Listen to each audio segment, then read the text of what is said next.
Well, what an incredible 18 months. I want to start by talking about Laura. Laura is an SDA member, and she's the store manager of Foodland in Bordertown. She has worked in the same store in the same town for over 16 years. Laura is a mother with a family to support. Like so many of us, she juggles the needs of work and the needs of home. For over 16 years, and despite becoming the store manager of a large supermarket, Laura has always been a casual employee, working set days, working set times, managing a supermarket, but always a casual. Laura became the store manager in 2017. Before that, and since 2015, she was the grocery manager. She obviously does a great job. She's been recognised, acknowledged and promoted within the company. But despite these promotions, Laura has never been given a pay rise. Laura is paid as a level 1 in the Retail Award, the base rate for any supermarket worker. She should be a level 8. That's a difference of $5 an hour. Just think about that. In a 40-hour week, that's $200.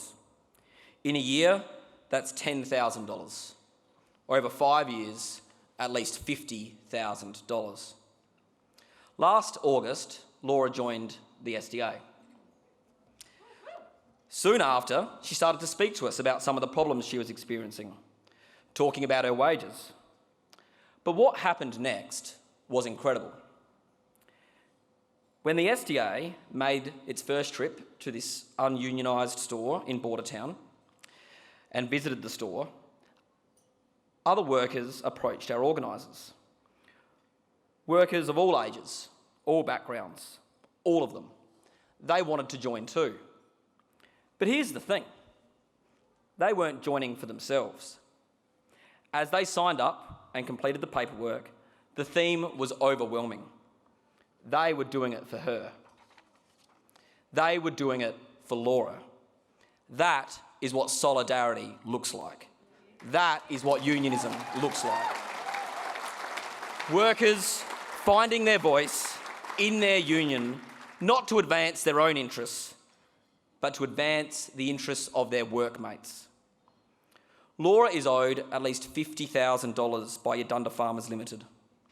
That's $50,000 that Laura should have been paid. $50,000 that Laura could have used to support her family. What presents did her kids miss out on?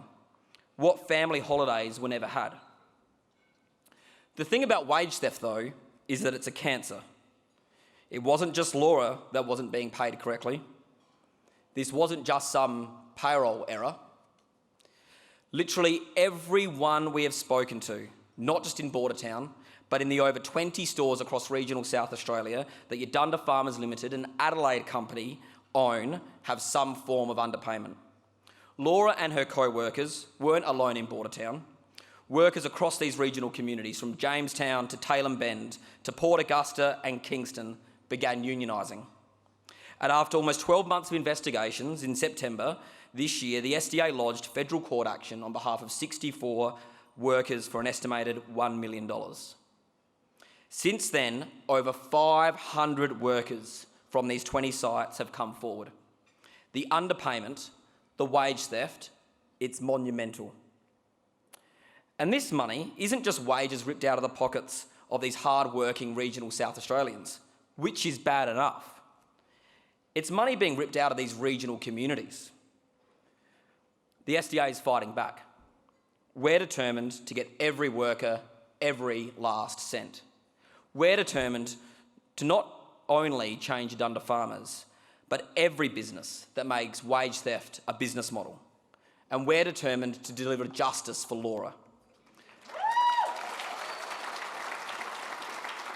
Her one small act of joining her union has changed her workplace.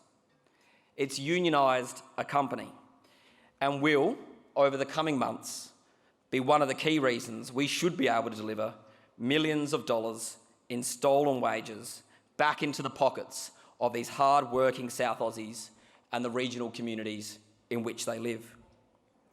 This is not the only federal court action that the SDA in South Australia has taken over the last 18 months. In response to a Facebook post at McDonald's, there was this comment. It was about bullying at McDonald's. You wouldn't know the half of it. That one comment, those 7 words, began a chain of events that led to an investigation into one of Adelaide's largest McDonald's franchises that exposed a culture of abuse, union busting and assault at McDonald's Murray Bridge. And this again was worker-led. Young fast food workers coming together, finding a voice, saying enough is enough. Workers like 16-year-old Ariana, who was repeatedly physically assaulted by her area manager, who was a young female in her first job, was denied the right to go to the toilet. Ariana said, enough is enough. Workers like Heather, who wasn't trained on how to properly clean the oil vats, but was made to do it anyway, burning 60% of her arm, and then management refused to call an ambulance. Heather said, enough is enough. Workers like Jess, whose name was put on the wall in the manager's office because she was a union member, and who was constantly bullied until she resigned her union membership. Jess said, enough is enough.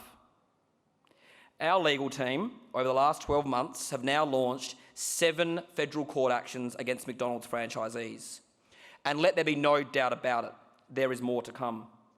McDonald's Australia themselves can no longer hide behind the franchisees. We're coming for them too. We're bringing workers together, giving them a voice, and forcing change in a company that for too long has got away with too much. Our Yadunda and McDonald's court actions are but highlights of the union's constant work over the last 18 months to track down and take down employers that operate a business model that relies on systematic abuse and underpayment of workers.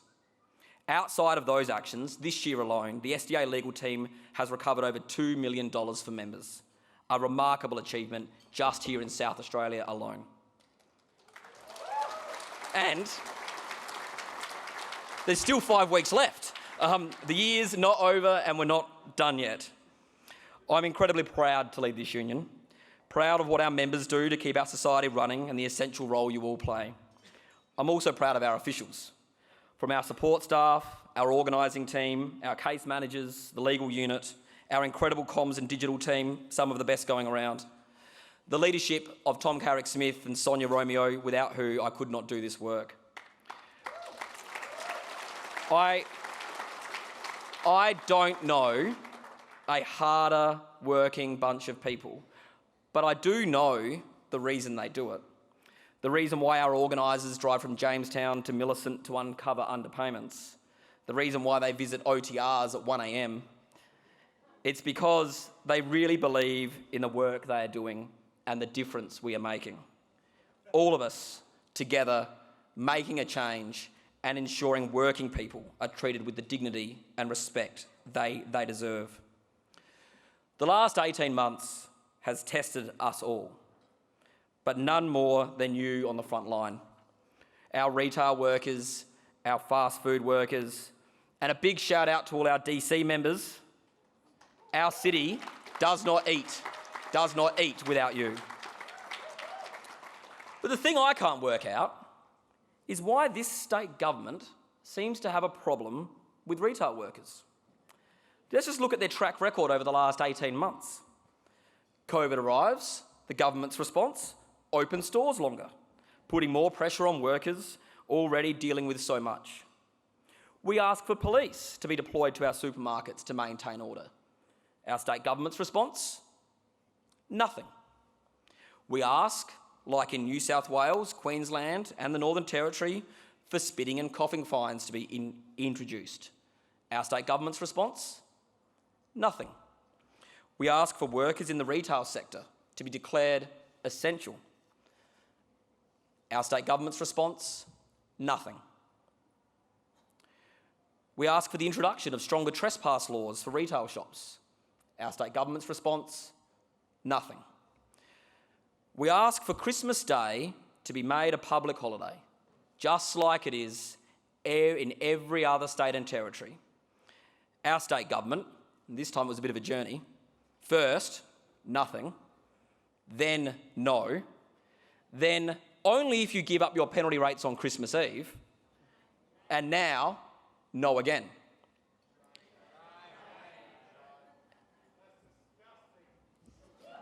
Even, and this is truly shocking, the SDA this year met with the government to call for mandatory reporting of sexual predators who have been charged with a crime and have management responsibility of young workers, to ensure that our most vulnerable workers are protected. Our government's response, you probably got the theme, nothing. This government hears no evil, sees no evil, and as a result, retail and fast food workers aren't being protected from evil. There is good news on the horizon. In March next year, we can actually fix all of that. And it's great now to be joined in the room by the man that needs to make it happen, and that's former Woolworths trolley boy and current Labor leader, Peter Malinauskas. Thank you, Pete.